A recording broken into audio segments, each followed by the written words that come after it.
그거 외우잖아. 넣어야 돼 이런 거.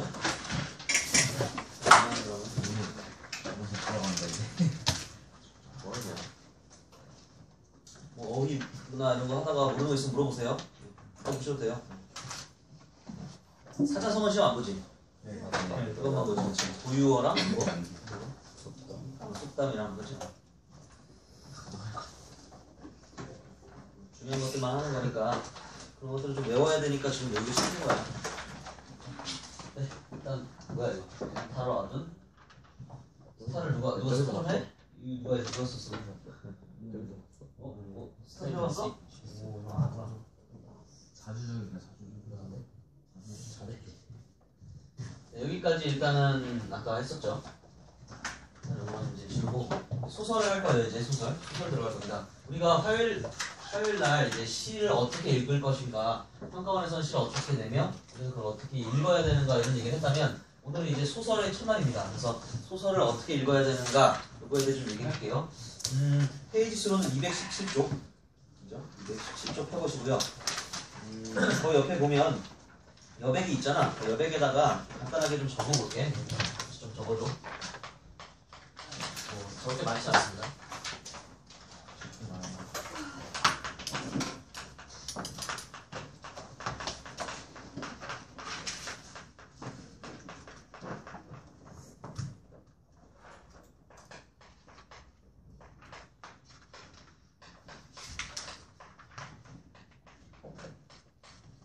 약간 이렇게 간격을 띄워서 많이 띄울 필요는 없고요.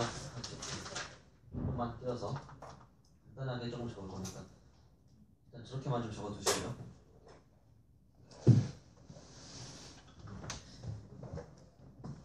소설입니다. 소설은 일단 출제가 어떤 식으로 되는지를 좀 얘기해 주겠죠.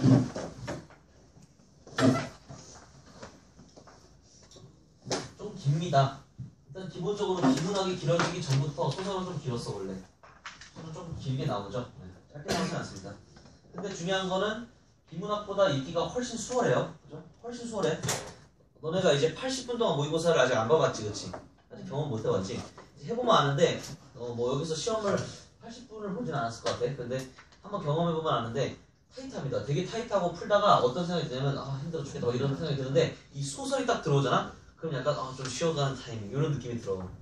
비문학 읽을 때는 막 진짜 머리 막 통박 굴려가면서 막 사고를 전개하고 막 이게 맞나 막 열심히 막 판단해야 되는데 소설 읽을 때는 약간 좀 쉬는 타이밍 이런 느낌이 듭니다. 네, 그만큼 이 소설이라는 것은 좀 여러분들한테 주려고 내는 문제인 경우가 많습니다. 그렇기 때문에 소설은 킬러 문항이 없어요. 킬러 문항이 안 나와요.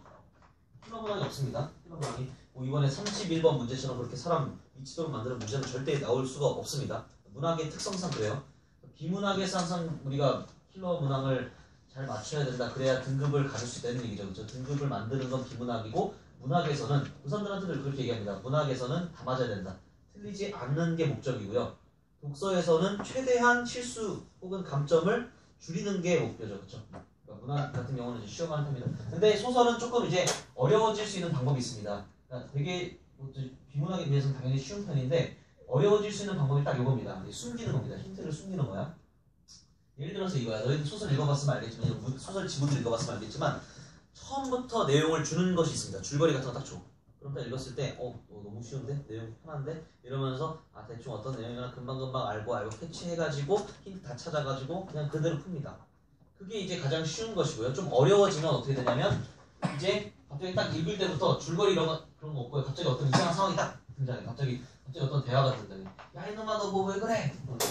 어떤 애가 소리쳤다. 그러니까 나는 뭐 그러냐고? 이러면서 막 싸웠다. 하면서 갑자기 이상한 대화가 전개돼. 갑자기 생뚱맞은 대화가 전개되죠. 그렇죠? 그럼 이게 뭔 개소리야? 이러면서 이때 당황하게 되죠. 그렇죠? 이게 뭐야 하다가 이제 읽고 하다가 얘랑 싸우는구나.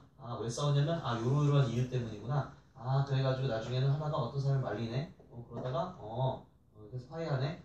그 다음에 더 친해지네. 이런 느낌입니다. 그러니까 무슨 말이냐면 처음에 갑자기 생뚱맞은 상황을 확 줘. 줄거리를 주지 않고 어려워지면 그렇다는 얘기입니다. 그러면 이게 무슨 얘기지 하면서 이제 사람이 멍 때리게 되죠. 이게 뭐냐 낯설기 때문에 내용이 파악이 안 되기 때문에 그렇게 어렵게 만드는 경우가 있습니다.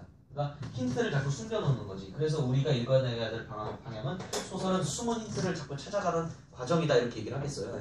그렇게 얘기할 수 있겠습니다. 그래서 일단 소설 딱 하는 순간 뭐가 떠오르면 좋냐면 머릿속에 이건 좀 외워줘. 소설하면 인물 사건 배경. 인물 사건 배경 머릿속으로 좀 이제 외워주세요. 소설 인물 사건 배경. 뭐 따라하라고 하진 않을게. 근데 아무튼 머릿속으로 소설은 인물 사건 배경. 소설 딱 뜨는 순간 그래 인물 사건 배경 찾아야지 이렇게 생각하시면 됩니다. 소설에서 찾아야 될 건 이거야. 무조건 요 세 가지 찾아야 됩니다. 우리가 내가 시에 대해서 분석하라고 할 때는 이랬죠. 시는 분석하는 것이다 이러면서 시는 어떻게 분석하라고? 내용과 형식 이렇게 분석하라고 그랬었어. 내용은 스토리를 파악하는 거고 그래서 여기서 키워드를 잘 찾아야 된다 이런 얘기를 했고요. 그리고 형식적인 것은 뭐 이제 여력이 되면 감각적인 것, 뭐 비유적인 것, 서리적, 반어법 뭐 이런 것들 찾으면 된다 이렇게 했습니다. 근데 이건 소설에서는 좀 덜 통해요. 왜냐하면 소설은 일단 내용이 길어져 버리기 때문에 일단 내용만 찾기는 버겁습니다. 그리고 형식 같은 문제가 많이 나오지 않아. 뭐 감각적인 거 물어볼 리가 없죠. 그래서 소설의 문제가 한 4문제 정도 생각하면 한 지문당 4문제 있다면 거의 다 한 3, 4문제 이상은 내용 파악 문제입니다. 내용 파악. 내용 파악 문제야. 내용이란 말은 뭐야? 스토리야 스토리.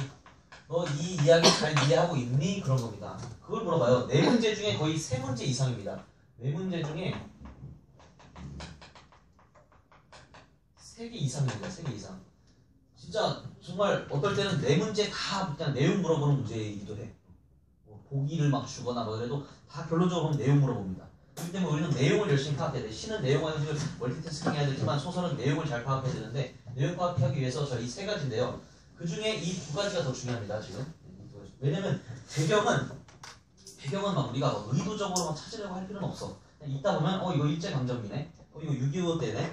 이거 뭐 현대 1980년대네. 이런 식으로 나옵니다. 대충 나오고 또 굳이 이 배경을 안 주어주는 경우도 있어. 그래서 오히려 배경 꼭 찾아야 돼. 배경 꼭 찾아야 돼. 배경 꼭 찾아야 돼. 막 그래서 강박관념 가지다가 오히려 말릴 수 있죠. 그래서 배경이라는 것은 꼭 열심히 찾을 필요는 없고 그냥 주어지는 대로 무의식적으로 있다 보면은 대충 배경 어느 때구나 이렇게 주어지기도 합니다. 배경은 그만큼 막 엄청 중요하고 그러진 않은 경우도 많습니다. 그래서 더 기억해야 될 건 이거 인물과 사건 요거를 빨리빨리 찾아야 돼. 자, 인물 같은 경우는 어떻게 하냐면 인물은 관계 파악을 해야 됩니다.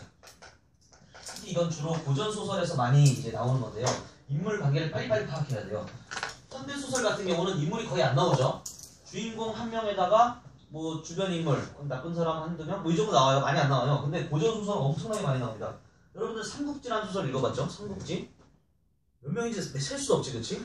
엄청나게 많이 나옵니다. 만약에 군사 수, 적군 수까지 다 헤아린다면 뭐 예를 들어서 100만 대군이다 말도 안 되죠, 그쵸? 그러니까 헤아릴 수도 없고 물론 100만 대군 이름이 다 나오진 않지만 막 장군 이름들 엄청 많이 나오잖아. 어떤 성에는 어떤 장수가 지키고 있고 이걸 다 할 수가 없죠. 그러니까 고전소설이라는 것은 뭐 삼국지가 나오진 않지만 우리나라 고전소설 같은 경우도 굉장히 인물들이 많습니다. 예를 들어서 어떤 사람의 남자의 첫 번째 부인은 뭐 사씨, 두 번째 부인은 교씨, 뭐 세 번째 부인은 무슨 씨, 다 이름 다 다릅니다. 그래서 빨리빨리 파악을 해놔야 돼. 관계도를 그려놔야 되고 어떤 사람은 나의 장인어른, 누구가 나의 사위, 누구가 나의 처남 이런 식으로 다 좀 구별해야 돼. 그런 관계들이 어렵기 때문에 고전소설 같은 경우는 관계를 빨리 파악하는 게 좀 더 중요합니다. 현대소설 같은 경우는 금방 파악이 돼요. 사건 같은 경우가 이제 더 중요하죠. 사건 같은 경우는 시간순으로 파악해야 돼요. 시간순으로 파악. 혹은 인과관계를 파악해야 되죠. 인과관계. 똑같은 말이죠. 그렇죠? 네. 처음에 이런 일이 있었어. 처음에 과거에 이런 일이 있어서 그 다음에 이런 일이 있었고 이런 일이 있어서 이런 식으로 흘러가네. 사건 1, 사건 2, 사건 3 이런 식으로 정리를 해야 된다 이런 얘기입니다.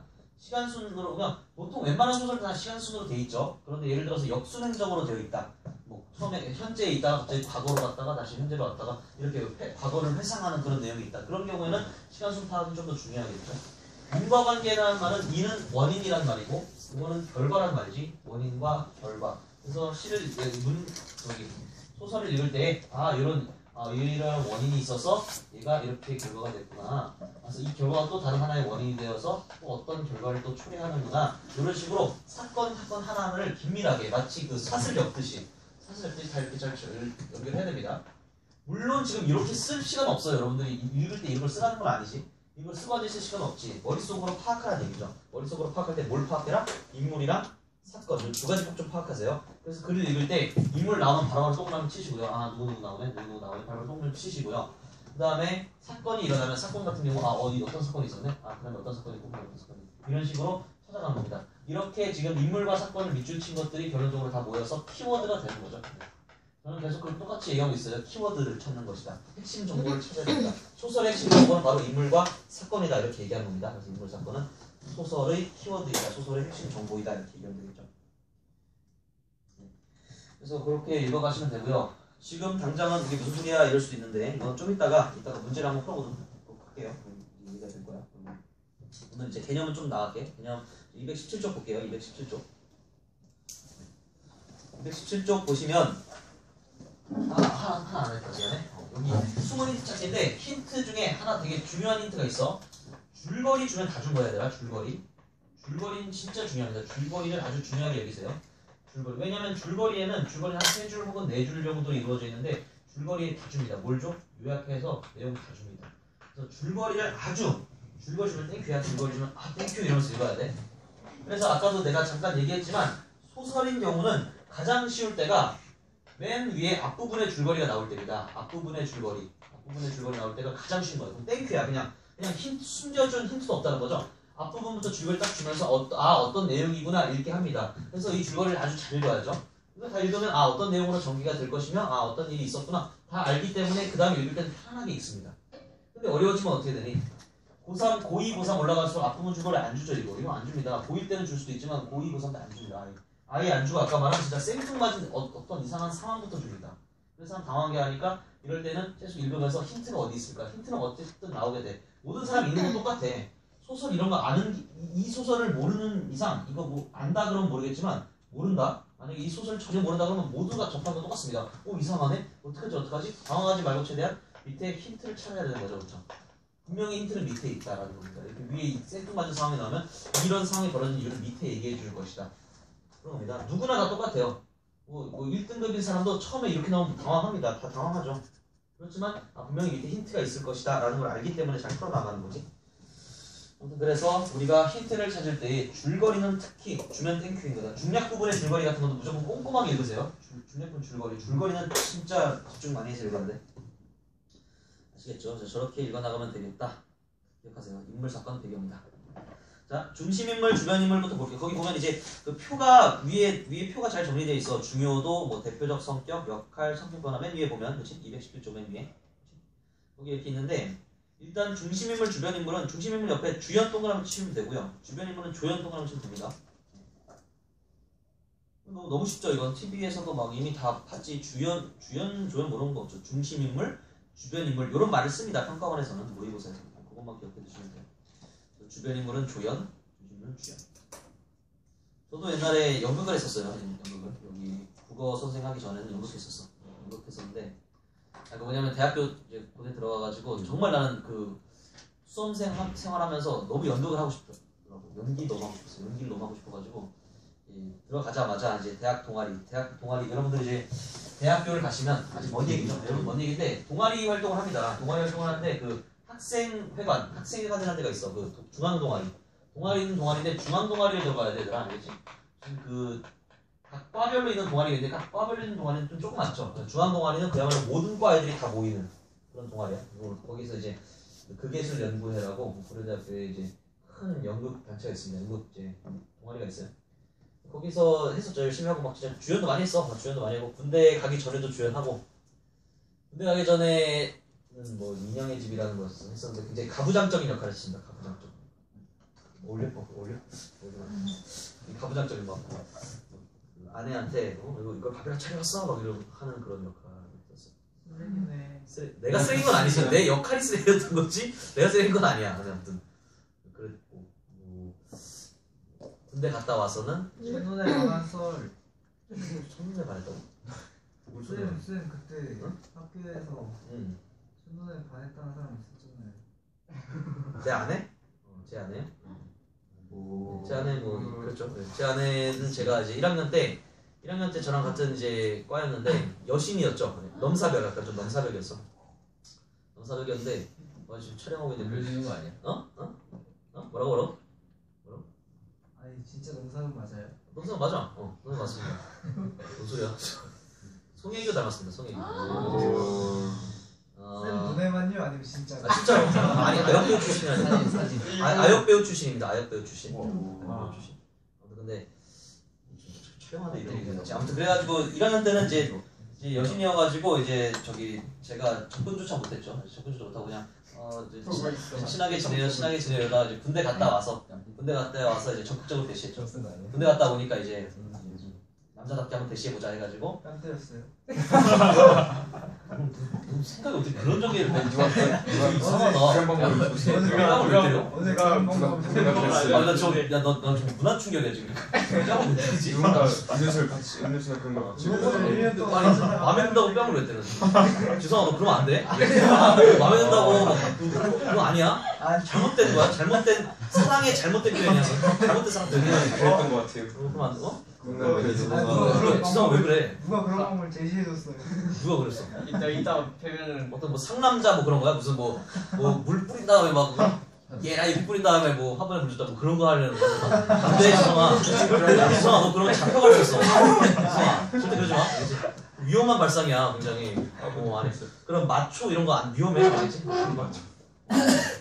깜짝 놀랐네. 아무튼 뭐 그랬고. 참 충격적이네. 그래서 잠자더니 그 머릿속으로 이상한 생각하면서 잠잔 거 아니야? 꿈속에서 뭐 그런 나쁜 생각을. 자지 마, 알겠지? 네. 아무튼 그래서 연극하고 했었는데 연극하면서 이제 뭐 조연도 하고 막 그랬었어. 조연도 하고 그랬는데 뭐 세종문화회관 이런 데서도 공연했었습니다. 진짜요? 왜냐면 이거 큰 동아리거든. 큰 동아리였는데 거기서 이제 110주년 기념 공연 했었어. 그래서 세종문화회관에서 두 번째 큰 홀에서 했었는데 너네 그분 아니? 신과 함께 나오는 할머니? 아, 네. 할머니 알아? 그 막 말 못하시고 막 나중에 울고 네. 막 그분이 나의 선배님이야. 선배님인데 예수정 선배라고 진짜 이렇게 참치고 근데 그때 같이 뭐 벚꽃동산 그때 같이 했었어. 세종문화회관에서 같이 했었어. 그때 같이 했었고 또 그 주진모라고 아니 얘들아? 주진모라고 그 잘생긴 주진모 말고 늙은 주진모 있어. 그 타짜 영화 봤어? 영화 타짜의 짝귀. 영화 타짜 안 봤어 너네? 봤어요. 봤어? 근데 그래도 못 자나 보자. 아기는 안 짝꿍인데. 짝귀 있잖아. 짝귀 그 하다가 뭐 바트는 손으로 치는 거야 아니면 마음으로 치는 거지 이런 사람 있어. 주진모라고 아니면 신세계의 최민식의 위에 있는 경찰청장. 아무튼 여러 조연을 많이 나옵니다. 그분 또 우리 학교 출신이신데 난 처음 그분 만나면은 나도 그 타짜 연기 그 따라해봐야 상대모사 해줘야지 이렇게 했는데 만나고 나니까 포스가 다릅니다. 뭐 포스부터 난다고 막 이렇게 서 있는데 풍채부터 다르고 뭔가 그 배우가 풍기는 아우라가 다릅니다. 우리가 그냥 영화 볼 때는 뭐야? 저 사람 뭐야? 이렇게 별로 신경 안 쓰잖아 조연은. 근데 딱 와서 만나는데 되게 멋있더라. 진짜 다릅니다. 그래서 저도 하다가 나 비주얼로도 좀 어렵고 안 되겠다. 그리고 연기로도 너랑 잘하는 사람이 많아서 감독쌤. 대학로에서도 하고 그랬어. 대학로에서도 하고 그랬는데 연기 잘하는 사람이 너무 많더라. 그래요. 네. 아무튼 여러분들도 여러분들의 꿈을 꾸시길 바랍니다. 꿈을 도전해보는 건 되게 중요해. 연기랑 강의랑 많이 좀 거리가 있지 않아요? 연기랑 강의? 아니 선생님 전공을 살린 거지. 선생님 국어 교육이었잖아. 그치? 국어 교육입니다. 국어를 가르치는 것을 배우죠. 국어 국문학과 아니야? 국어 교육과야. 국어 교육. 사범대. 여기 써 있잖아. 이 사람도 사범대 국어 교육. 선생님 돼야 되는 거 아니에요? 그러니까 선생님이잖아 지금. 네. 선생님. 학교 학교 선생님 어렵습니다. 있는 곳이 또 학교 선생님이 아무나 되는 게 아니야. 야 너네 학교 선생님들 막 너 별로 신경 안 쓰지 뭐야? 약보지. 학교 선생님 대단한 사람들이야. 지금 다 대단한. 내가 일부러 내가 못 간 건 아닙니다. 나는 시도를 안 한 거야 그냥. 공립을 별로 가고 싶은 마음이 없어서. 오해하지 마. 오해하지 마세요. 네. 그렇고요. 네, 일단은 뭐 가볼게요. 일단 중심 인물과 주변 인물은 주연과 조연이 있다. 주연과 조연이 있다고 얘기했고 거기서 그 밑에 두 번째 점땡에 중심 인물은 사건을 이끌어가는 인물 줄치면 되겠습니다. 사건을 이끌어가는 인물. 이건 영화 보시면 다 알죠. 영화나 TV, 드라마 다 보면 아실 겁니다. 주인공, 조연 구분 못하는 사람 없죠. 그래서 넘어갈게요. 이거는 그냥 다만 중심 인물, 주변 인물이라는 그 단어만 좀 익숙하게 해놓으세요. 그 다음에 218쪽 보시면 주동과 반동입니다. 주동과 반동인데 이것도 나름 하나의 방법인데 주동은 뭐냐면 그야말로 주인공입니다. 주인공인데 그러니까 약간 좀 이런 느낌이야. 그냥 이렇게 생각하면 돼요. 착한 놈. 반동은 나쁜 놈. 이렇게 생각하면 거의 맞아 들어가요. 네. 뭐 빠질 일이 없죠. 착한 놈과 나쁜 놈 대립하는 겁니다. 그래서 중요한 건 이 서로 갈등하는 인물이죠. 그렇죠? 서로 반대편에 서 있는 인물이다. 이렇게 얘기할 수 있죠. 서로 반대편에 서 있다. 반대편에 서 있는 여기서도 얘가 나오죠. 춘향이와 변사또죠, 그렇죠? 춘향이는 이몽룡 나는 도련님만 기다릴 거예요. 이몽룡 씨만 기다릴 거예요. 나는 하는 사람인데 그런 착한 사람인데 변사또가 수청을 들라 이러죠, 그렇죠? 수청이 뭐예요? 수청? 잘 찾아보시면 됩니다. 여기 수청 안 나오나 여기? 수청? 수청을 들라 몰라? 죄송하고 많이 수청을 들라 몰라? 들어봤는데. 어? 많이 들었는 거 많이 들어봤어? 어디서 들어봤어? 드라마에서. 드라마에서 수청을 들라 들어봤어? 무슨 드라마를 보는 거야? 고전 드라마만 보니? 그래서 사극만 보니? 수청을 들라. 네. 그죠? 옆에서 자기를 잘 보좌하라 이런 얘기죠, 그렇죠? 수청이란 말 자체는 그렇죠? 잘 찾아보세요, 여러분들. 네. 아무튼 그렇고요. 그렇고. 그 다음에 주동과 반동 그렇게 나뉘는 거고, 이런 거지. 그냥 그 정도만 보면 되겠죠. 춘향 그러니까 착한 사람과 나쁜 놈이 대비되는 것, 그 주동과 반동입니다. 그 다음에 넘길게요. 일단은 넘기고 뒤에 전형적 인물과 개성적 인물. 전형적 인물이란 말 좀 체크해 주세요. 전형적 인물 되게 중요한 말이고 거기에 첫 번째 점땡에 보면 어떤 집단이나 계층, 세대를 대표 주시세요. 집단이나 계층, 세대를 대표 줄치시고 대표 동그라미 주세요. 대표. 중요한 말이에요. 전형적 인물이란 말. 전형적 인물. 이런 겁니다. 어떤 집단을 대표해야 돼. 예를 들어서 너네 홍길동 전에 홍길동 알죠? 홍길동 많이 들어봤죠? 홍길동의 출신이 뭡니까? 서자. 예, 맞습니다. 서자입니다. 서자. 엄밀하게 말하면 서얼이죠. 서얼 출신이죠. 서얼 출신. 그러니까 홍길동은 결론적으로 이 홍길동전을 쓴 이유가 뭡니까? 허균이 홍길동전을 쓴 이유가 뭐야? 양반 계층의 허위 의식을 풍자하고 그때 당시에 서얼 계층들의 그 서름을 얘기하기 위해서 그렇죠? 신분 차별에 대해서 비판하기 위해서 쓴 거죠, 그렇죠? 그러니까 홍길동은 뭘 대표해? 서울의 대표야. 알겠니? 서울의 대표라고. 서울의 대표. 예를 들어서 뭐 일제 강점기에 쓴 소설이 있다라고 치자. 일제 강점기 소설. 일제 강점기에 예를 들어서 뭐 치숙이라는 작품이 있다고 합시다. 치숙에서 이럽니다. 치숙에서 우리 삼촌은 이상해요. 맨날 뭐 독립 운운하고 일본 사람들이랑 말도 안 섞어요. 참 이상해요. 난 이해가 안 가요. 일본 사람들이랑 잘 친하게 지내서 나중에 잘 살아야 떡국 건데 잘 살아야지. 이렇게 얘기를 합니다. 그럼 그 얘기를 하고 있는 나는 누구의 대표야? 친일파의 대표입니다. 그래 그렇게 생각하면 돼. 친일파의 대표입니다. 그리고 그 삼촌이라는 사람은 누구의 대표? 독립운동가의 대표입니다. 그렇게 대표를 뽑아서 소설을 쓰는 거죠. 그렇죠. 그 당대 사회 현실을 보여주기 위해서 그 대표를 뽑아서 얘기하는 겁니다. 알겠죠? 네. 그렇게 생각하시면 돼요. 여기서도 보이죠? 그 심청전 그 밑에 그 그림 밑에 있는 거 줄칠게. 심청전에서 아버지를 위해 인당수에 몸을 가진 심청은 효녀를 대표 주시면 되겠죠. 효녀를 대표. 전형적인 인물이죠, 그렇죠? 효녀를 대표하다. 그래서 대표란 말이 되게 중요해. 그러고 그 밑에 이제 한 인물 안에서도 전형성과 개성은 공존할 수 있어 하나 줄쳐놓으세요. 당연한 거죠. 개성. 물론 내가 그 친일파의 대표이긴 하지만 나도 어떤 개성이 있는 거 아니야. 그냥 개성적 인물, 개성이 있는 인물이다. 자신만의 어떤 독특한 스타일이 있으면 개성이 있는 거죠, 그렇죠? 개성과 전형은 공존할 수 있다. 이렇게 생각하시면 됩니다. 그 옆에 이제 평면적과 입체적이란 말이 있죠. 평면적과 입체적 되게 중요합니다. 일단 어떻게 체크하시냐면 평면적 인물은 처음부터 끝까지 성격이 변하지 않는 줄치세요. 그리고 주로 고전소설 동그라미 치세요. 주로 고전소설. 그 다음에 그 밑에 입체적 인물은 성격이 바뀌는 줄치세요. 그리고 주로 현대소설 동그라미 치세요. 좀 중요한 말이야 이거. 이거 많이 나와. 한관에서 많이 물어봐. 평면적 인물과 입체적 인물이 있어. 평면적이라고 하면 이렇게 된 거야. 그냥 착한 놈은 끝까지 착합니다. 착한 놈은 끝까지 착해. 나쁜 놈은 끝까지 나빠. 어디서 많이 나오니? 옛날 이야기에서 많이 나오지 않니 이거? 절대 안 바뀝니다. 성격이. 착한 놈은 끝까지 착해. 나쁜 놈은 끝까지 나쁘다가 나중에 결론적으로 패배하거나 죽거나 그럽니다. 그렇죠? 보통 그렇잖아. 대충 뭐 나쁜 놈이 뭐 공주를 뺏어가가지고 왕자가 공주를 구하기 위해서 열심히 가가지고 그 나쁜 놈을 죽이고 공주를 구해오죠. 그럼 나쁜 놈은 끝까지 나쁜 놈이지. 막 나쁜 놈은 맨날 헤헤헤 막 이러잖아. 그치? 착한 놈은 공주를 내놔라 막 이러고 그지? 왜 그러죠? 똑같아요. 안 바뀌어요. 착한 놈 그 성격은 안 바뀌어. 그죠? 착한 거 나쁜 거 안 바뀌어. 근데 주로 고전소설에 이렇게 나온다고 했죠? 고전소설은 왜 그러냐면 고전소설의 주제 자체가 권선징악이기 때문에 주제가 권선징악이기 때문에 그래. 권선징악이란 말의 뜻은 뭐냐면 착한 놈은 복을 받고 나쁜 놈은 벌을 받는다 그런 얘기입니다. 항상 그 주제가 그래. 고전소설의 주제는 거의 한 99% 권선징악입니다. 그래서 착한 놈은 복을 받고 나쁜 놈은 벌을 받는다. 그 주제를, 그 교훈을 전달해주기 위해서 인물들을 설정할 때 거의 다 평면적 인물을 설정합니다. 착한 놈은 끝까지 착하고 나쁜 놈은 끝까지 나쁩니다. 물론 나쁘다가 이제 회개하고 잘못을 반성하고 고쳐질 수도 있지. 그러면 이제 입체적인 인물이 되는 거죠. 성격이 바뀌니까. 그렇죠? 근데 입체적인 인물 같은 경우는 진짜 이런 경우가 착하다가 나빠질 수도 있는 거고 나쁘다가 착해질 수도 있는 거고 이런 것들을 이제 입체적이라고 하죠. 성격이 변하기만 하면 돼. 일단 어떻게 변하든지 상관없습니다. 변하기만 하면 돼. 근데 이런 거는 결론적으로 현대소설에서 많이 나온다 이런 얘기죠. 왜 그럴까요? 그거는 잘 연결해서 생각해봐.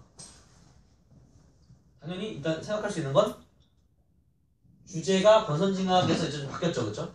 권선징악이 아니라 조금 더 현대소설이 되면 있잖아. 사람에 좀 더 집중하게 되죠. 그러니까 인물의 내면에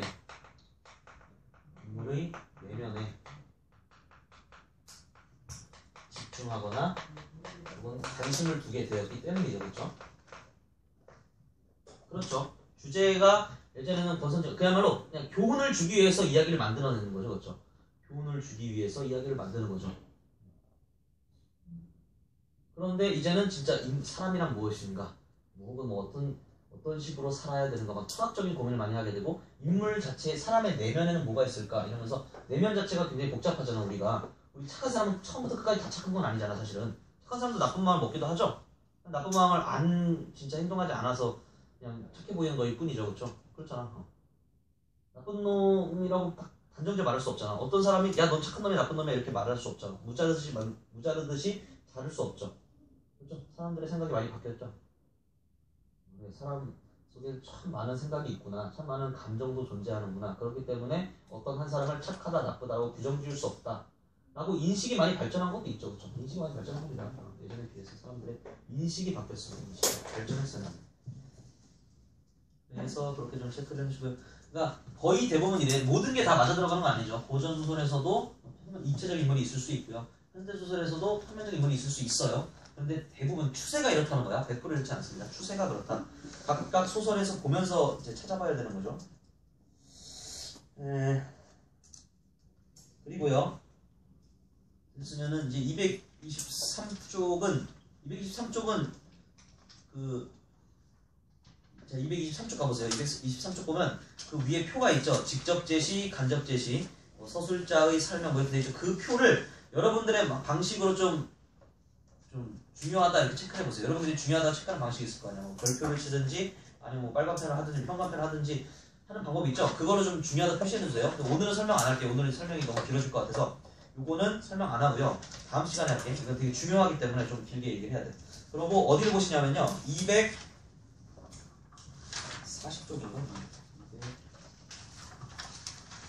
240쪽 보세요.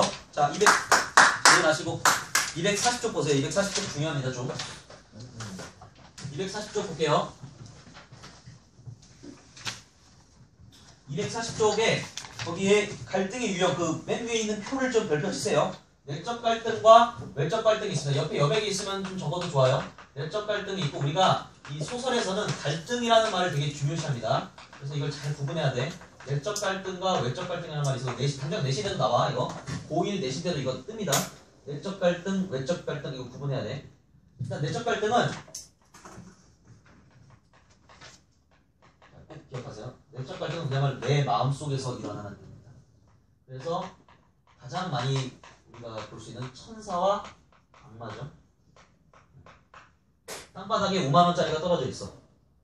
이거 많이 봤지? 이거 만화 같은 데서 천사가 옆에 나타나가지고 악마가 올라가지고 괜찮아 5만원 아무도 못 봤어 주워 괜찮아 CCTV 없어 주워도 돼 주려고 할 때 옆에 천사가 아니야 너 그러면 안 돼 너의 양심을 믿어야지 너 어떻게 그럴 수 있니 너 그러면 안 돼 너 착한 사람이잖아 그럼 나쁜 놈 악마가 또 왜 그래 너 그런 말 신경 쓰지 마 그러면서 막 하잖아 그거 봅니다 딱 그거야 그걸 기억해야 돼 그거 꼭 기억해 지금 천사와 악마 내적 갈등은 무조건 이겁니다 내적 갈등 내 마음속 안쪽이 안내자죠 안쪽이나 안쪽 내 마음속입니다. 내 마음속에서 일어나는 갈등을 내적 갈등이라고 그래. 그래서 그거 제외하고는 다 외적 갈등입니다. 뭐랑 자꾸 헷갈리냐면 이 외적 갈등에 있는 인물과 인물의 갈등 자체를 내적 갈등이랑 헷갈립니다.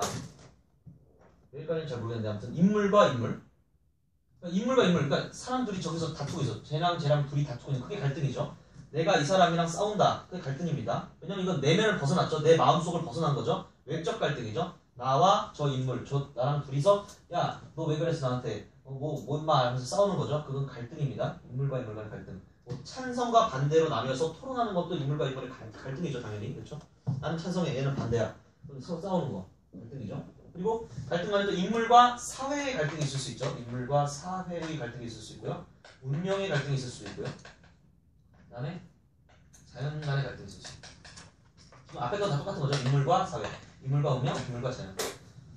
이런 것들은 다 외적 갈등이죠. 일단 외부적인 것들 두 개가 부딪히는 거니까 외적 갈등이야. 그래서 외적 갈등과 내적 갈등을 잘 구분하세요. 인물과 인물이 부딪히면 그야말로 둘이 싸우는 거라고 했고, 인물과 사회가 부딪히는 건 이겁니다. 사회의 어떤 이데올로기 같은 것들이랑 많이 부딪힌다는 거죠. 예를 들어서 내가 갑자기 자다가 누가 나를 잡아가 보쌈해가지고 저쪽 북쪽으로 데려왔어. 북쪽 데려와가지고 동무, 이원석 동무, 우리 같이 사회주의를 꿈꿔봅시다. 막 이런 미국을 척결하고 남한을 적화 통일합시다. 이럴 수 있잖아. 그럴 때에 나는 아니다. 나는 민주주의다. 난 민주주의 요구한다. 사회주의 꺼져라. 라고 서로 싸우면 인물과 사회의 갈등이죠. 물론 난 그렇게 말하는 순간 총 맞아 죽겠죠. 상관 안 되겠지?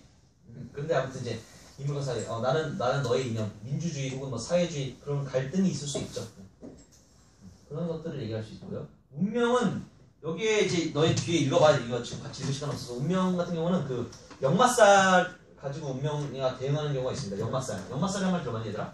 역마살이란 말 들어봤어? 여기저기 떠돌아야 다냐. 어떻게 알아? 안 해?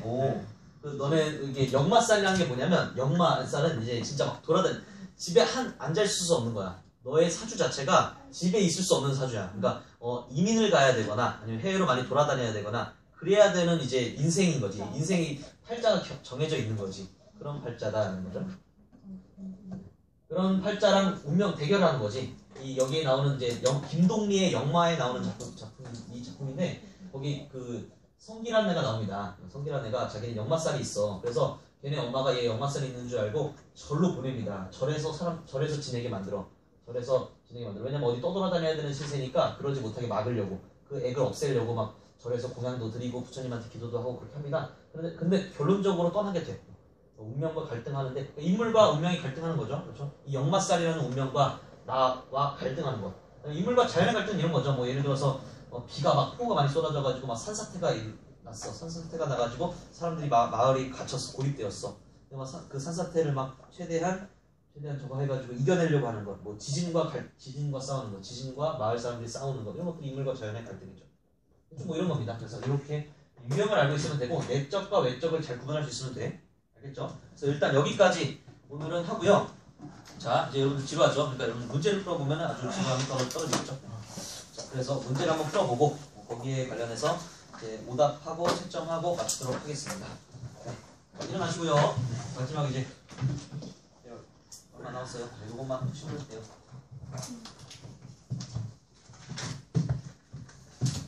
지금 받으시면 21, 22, 23은 지우세요. 그거 관련 없는 거야?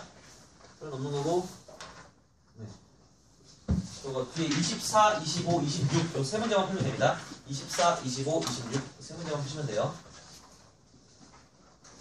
지금 21, 22, 23 지우세요. 그리고 24, 25, 26 김유정의 땡볕 지점, 땡볕 그거 한번 읽어보시면 되겠습니다. 읽을 때 요거 항상 기억하세요. 인물, 사건 빨리 파악해야 된다. 인물과 사건 빨리 파악하고 줄거리 열심히 읽으시고요. 부분 줄거리 네, 읽고 동영상으로 하겠습니다. 세 문제 풀어보세요.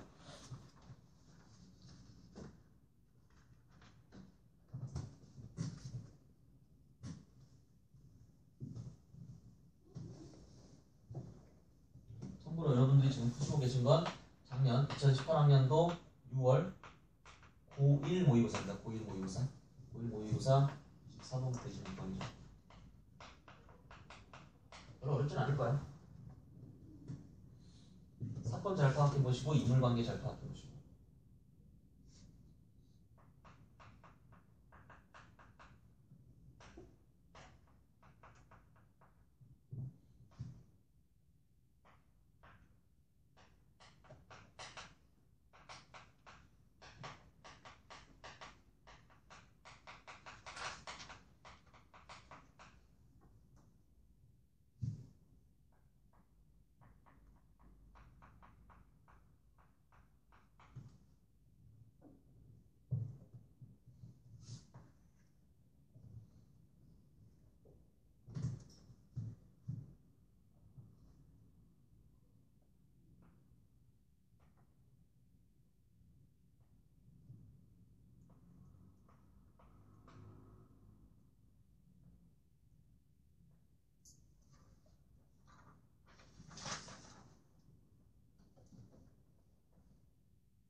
참고로 모르실까봐 지게를 이렇게 지고 지게 이렇게 진 거야. 사람을 이제 아내를 지게에 지고 병원 갔다가 돌아오는 거죠. 옛날에 저렇게 했죠. 지게로 사람을 택시 이런 게 없으니까 그렇죠.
다 하셨으면 쉬어도 돼요.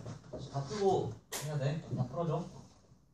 소설을 같이 한번 읽어보는 거니까 피곤하더라도.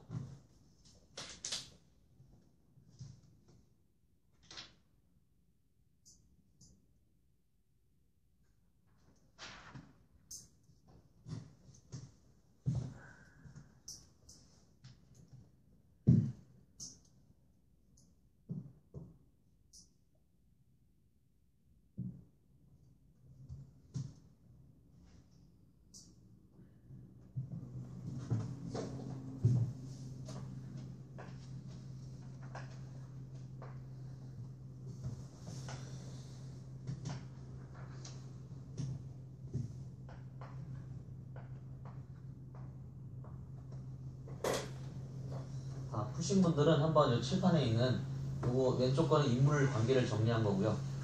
오른쪽은 사건을 정리한 거죠. 시간 순으로. 그래서 저렇게 내 머릿속에 잘 정리가 되었었나 한번 확인해 보시고. 외떡이 뭐예요? 외떡이 뭔지는 알 필요 없죠. 외떡이 뭔지는 알 필요 없죠. 그냥 여러분들 생각하는 게 거기 있는 뭐든 뭐 옛날 단어들이나 용어들을 알아야 된다 생각하는데 필요 없죠. 그냥 떡인지만 알면 되죠. 떡을 사줬다. 먹을 걸 사줬다. 이렇게 생각하면 되는 거야. 아마 외떡이라고 했으니까 외는 일본 놈들을 가리키는 거니까 일본 모찌 같은 뭐 그런 거겠죠. 유추할 수 있지만 모르더라도 문제 푸는 데 전시장이 없죠. 그걸 아는 게 문제를 잘 푸는 게 아닙니다. 내용을 잘 파악하는 게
수업 중이나 수업 시간에 문제 푸는 게 좀 어렵죠. 집중하기가 좀 어렵긴 한데 최대한 집중해서. 국어 문제는 집중해서 풀지 않으면 능률이 안 올라가. 공부하는 의미가 별로 없어.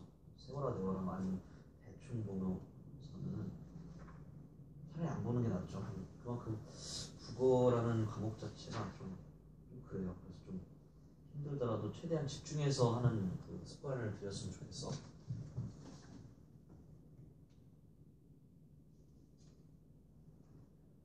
수학은 집중 잘 안 해도 문제 잘 풀잖아, 그렇지? 국영수 중에 공부해본 애들은 알겠지만 국영수 중에 유일하게 음악 감상하면서 음악 들으면서 할 수 있는 게 수학이잖아, 그렇지? 국어형은 안 됩니다, 그렇죠? 어려워. 하다 보면 막 글을 읽으면서 내용을 이해해야 되니까 그런 작업을 계속 해야 돼. 그래야 늡니다, 독서능력이.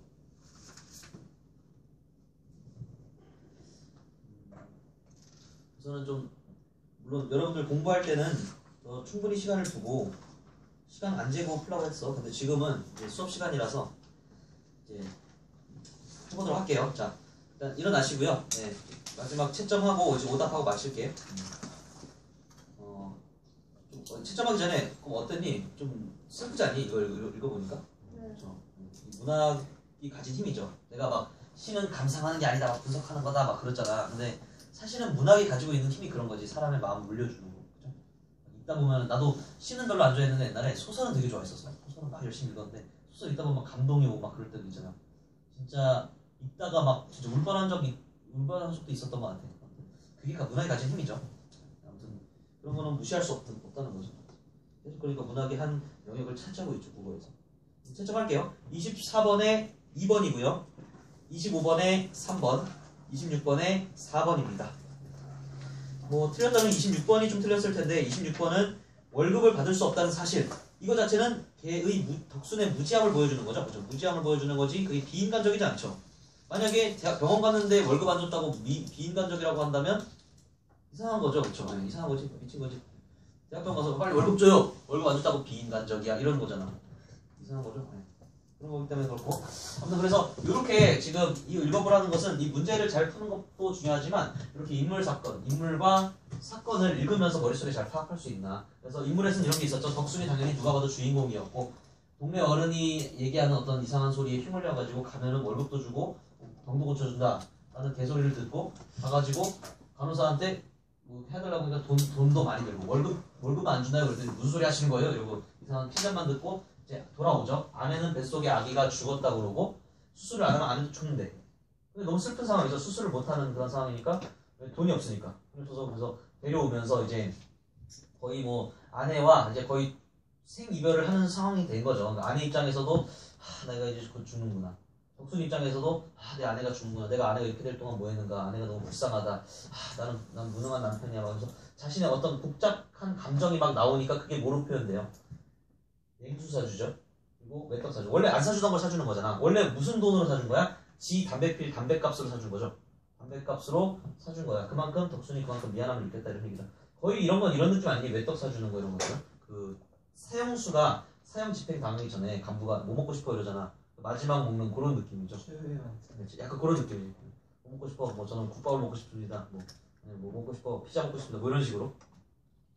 슬프죠. 그래서 아내는 유언하죠. 아내는 또 그래 뭐 당신 나 죽으면은 뭐 사촌한테 빚진 거 갚으시고 뭐 당신 혼자 빨래도 못하니까 누구누구한테 부탁해서 빨래 좀 해달라고 해요. 뭐 이런 식으로 아무튼 좀 그런 마음이 있는 거죠.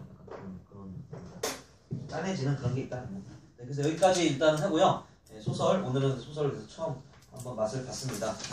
그리고 다음 시간에는 이제 시를 할 건데 숙제 낼게 또 숙제는 참고로 체크할 수 없는 숙제죠. 내가 지금 체크할 수 없는 숙제인데 그 앞에 차례를 펴봐. 차례 보면 여러분들이 좀 자발적으로 읽어오기를 바랄 때 정말 자습 시간에 잠깐 내서 한 1시간 안에 읽을 거야. 그 2단원 시어와 이미지 있죠? 시어와 이미지 2단원 007번부터 015번까지지 그치? 좀 한번 자발적으로 이 부분은 좀 중요한 것들이 꽤 있어. 시의 내용과 형식 중에 형식에 관한 것들이 쫙 나오죠. 그래서 좀 열심히 좀 읽어보시길 바랄게요. 체크는 못해 내가. 근데 좀 부탁할게. 네, 고생하셨습니다. 저거.